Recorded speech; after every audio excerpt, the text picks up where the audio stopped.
On double le budget, on change les maquillages, et hop, on y retourne. Maniac Cop 2, ça commence maintenant.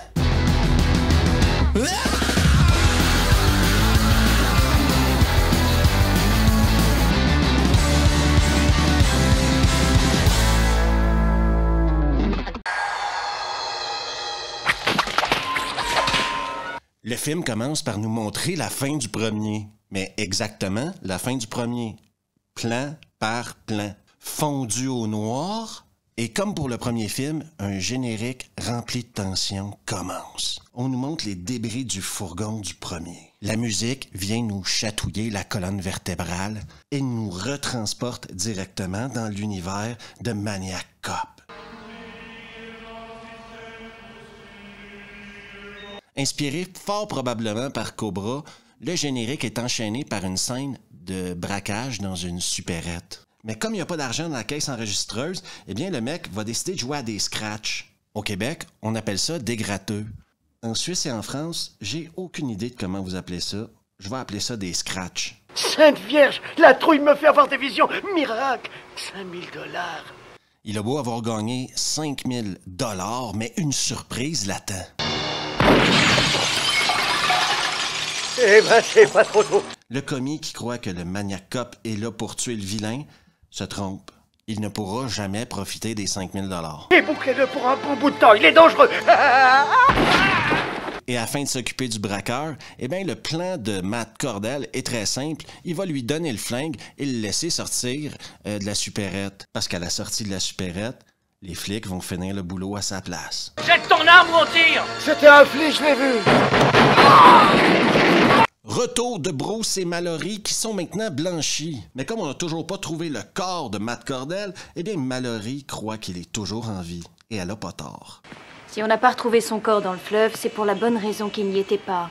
Afin de recentrer le mental de Mallory, ils vont l'envoyer chez une psychologue. Une psychologue également policière. À mon humble avis, nous sommes aussi sains que vous l'êtes. Dans ce cas, vous admettrez sans difficulté que Matt Cordell est mort. Pour Bruce et Mallory, il y a une décision difficile à prendre. Ils doivent soit décider de faire semblant d'accepter que Matt Cordell est mort, qui n'est pas du tout le cas, ou s'entêter à dire que non, il n'est pas mort, oui, il est toujours vivant, et la psychologue ne leur donnera jamais la permission de retrouver le service. Si j'ai bien compris, c'est la version officielle, celle qui contente tout le monde. Parfait. Non, c'est trop commode. Dans une ruelle sale de New York, un flic fait le boulot comme le boulot doit être fait. Le détective McKinney. Mais dommage, il bouge encore. Ouais, ça va encore faire de la paperasse. Mais comme d'habitude pour les vrais flics, la psychologue qui a fait chier Mallory et Bruce va venir le faire chier aussi. Sauf que McKinney, il n'a pas de temps à perdre avec des pouces crayons. Écoutez, docteur, réglons ça rapidement. Je vais pas chialer pour ce que j'ai fait. À la surprise de tout le monde en 1990, et croyez-moi, c'était une énorme surprise, à la 18e minute du film, Bruce Campbell se fait tuer. Voyons ce qu'ils ont mis sur la belle Teresa. Le détective McKinney trouve que ça commence à puer du cul. Il fait 2 + 2 dans sa tête, s'en va voir le commissaire, le nouveau commissaire, et lui explique que, ouais, je crois que le Maniac Cop est de retour. Parle de l'homme qui a tué votre prédécesseur. Ce qui l'amuserait, ce serait de recommencer un coup. Alors, ce serait un autre gars qui aurait péri dans la rivière. Mallory, elle, de son côté, en taxi avec la psy parce qu'elle veut se casser de son appart, est en plein mode paranoïa, et avec raison. Oui, parce que le taxi va avoir une crevaison et devinez qui va se pointer. Matt Cordell, le Maniac Cop. Oh, je le savais, ça. Je le sentais que j'aurais jamais dû les prendre.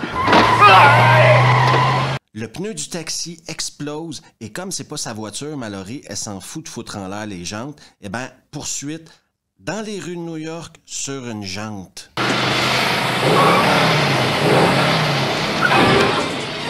Quand les deux voitures s'arrêtent, le maniaque va choper la psy et lui menotter les mains au volant d'une autre voiture et pousser la voiture dans une côte, ce qui va faire en sorte qu'elle est mieux de courir vite. Non! Oh non!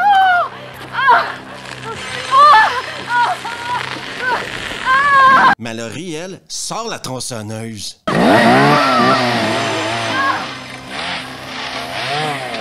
Mais trop peu, trop tard. On dit adieu à Mallory.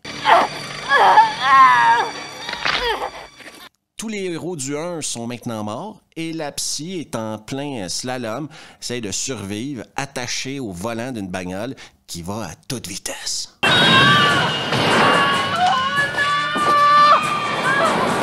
Elle va finir par réussir à se faufiler à travers la fenêtre dans la voiture et terminer sa course, les 4 roues en l'air.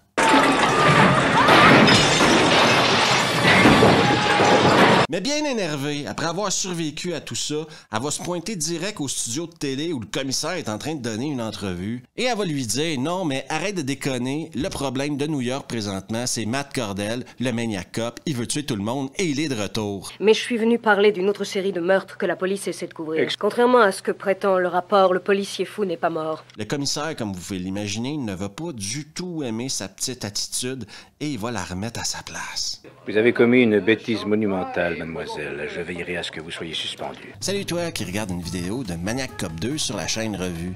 Pourquoi ne pas te rendre service à toi et t'abonner juste ici? De cette façon, tu vivras une bien meilleure vie entourée de bien meilleurs gens. Et on retourne à Maniac Cop 2. Faut que je vous explique que parallèlement à tout ça, là, à toute l'histoire du Maniac Cop, il y a également un tueur en série qui sévit à New York. Ses proies, les stripteaseuses. Si vous devez aller quelque part, renoncez-y. Restez avec nous. On se déplace donc dans un bar de striptease où on rencontrera notre tueur en série. Et effectivement, il n'a pas l'air du tout d'un tueur en série. Il a trouvé sa prochaine cible et on se rend compte que c'est un grand malade. Pauvre fille. Je suis le John Wayne de la Grimpette. Oui, parce que tu crois pendant 2 secondes que le maniaque va venir la sauver en plus. Mais absolument pas, non.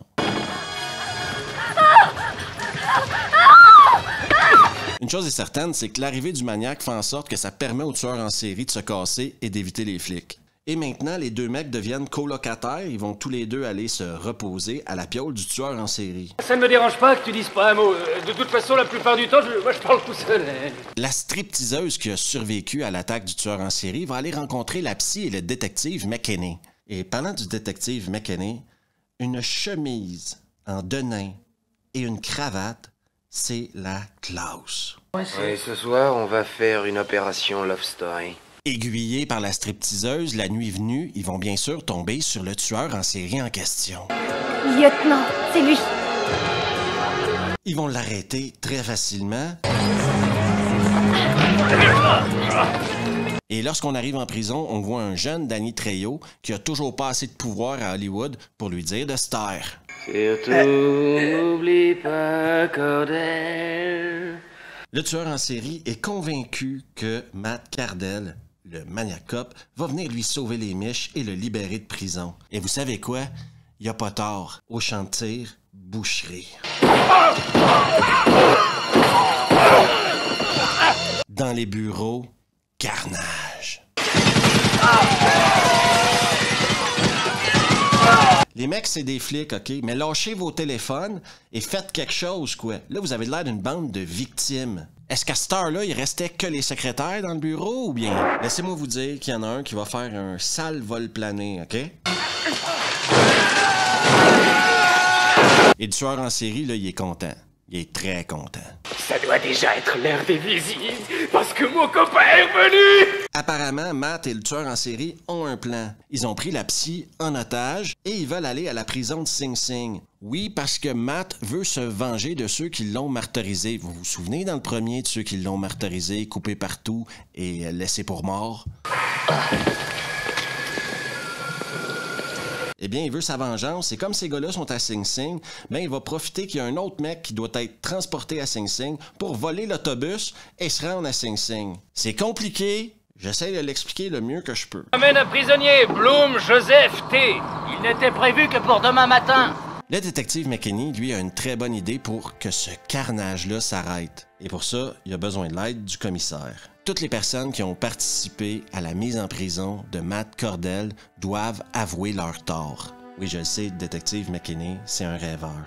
Ils doivent avouer à tout le monde, devant les médias, devant les caméras, que Matt Cordell a été victime d'une conspiration, de tergiversation qui l'ont mené en prison. Ils doivent déterrer son corps et lui offrir des funérailles avec honneur.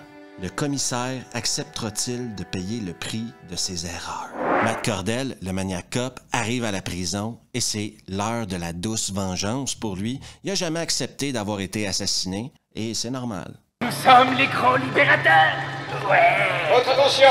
Paniqué, le commissaire admet ses erreurs. Oui, je le sais, moi aussi, ça m'a énormément surpris. Je m'adresse à Matt Cordell. Dans votre premier procès, la procédure était truquée. J'étais moi-même impliqué. Nous sommes tous coupables. On voit dans le regard du maniac cop qui a abandonné son idée de vengeance, qui est prêt à se rendre et aller à ses funérailles et à passer à autre chose dans la vie. Sauf que le mec qui l'a coupé de la bouche jusqu'à l'oreille dans le 1, il décide de lui lancer un cocktail Molotov. Et laissez-moi vous dire que ça va l'énerver, mais pas qu'un peu.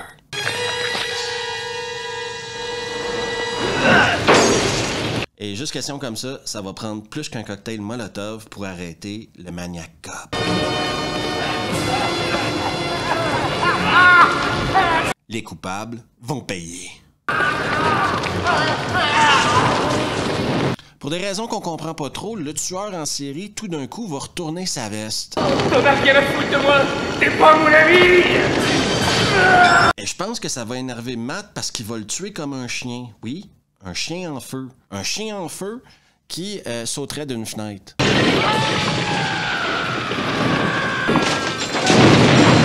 Le calme revient à la prison et Matt Cordell reçoit les funérailles qu'il n'a jamais eues. Les funérailles qu'il méritait. Mort il y a 3 ans déjà et enterré ce jour avec les honneurs. Et c'est la fin de Maniac Cop 2.